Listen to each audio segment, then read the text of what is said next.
Ay, ang cute. Ano kaya to? Ay! Nakaloka.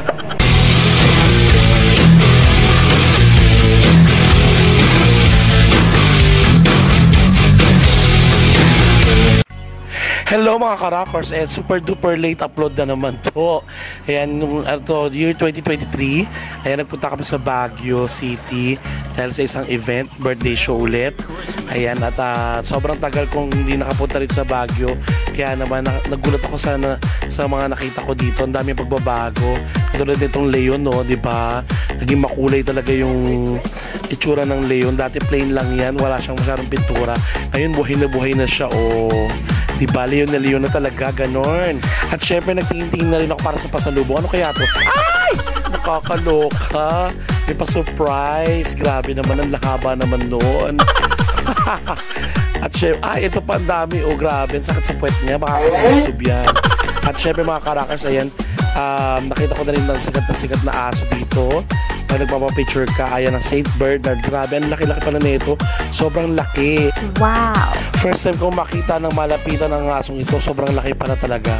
A few moments later. Dumiretso na kami ng hotel namin.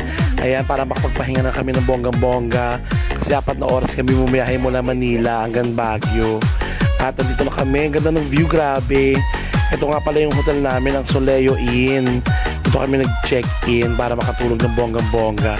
O diba, ang ganda ng kwarto, sobra. Sarap matulog, ganun. O diba, winner. O, tingnan natin ang CR. Ay, malinis, in fairness. Bongga.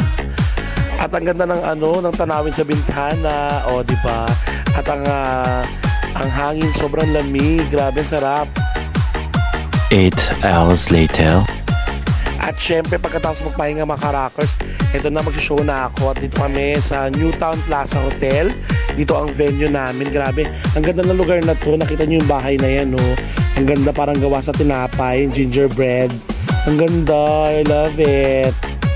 Woo! At syempre, ito na mga ka-rockers, nauna na kami sa venue para mag-sound check.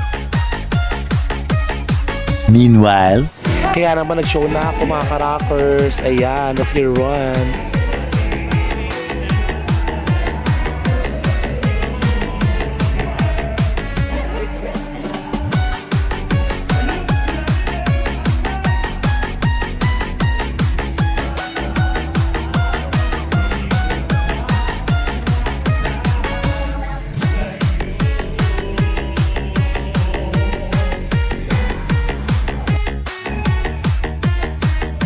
Grabe, ang saya ng show na to mga ka-rockers. Talaga nag-enjoy ang birthday celebrant.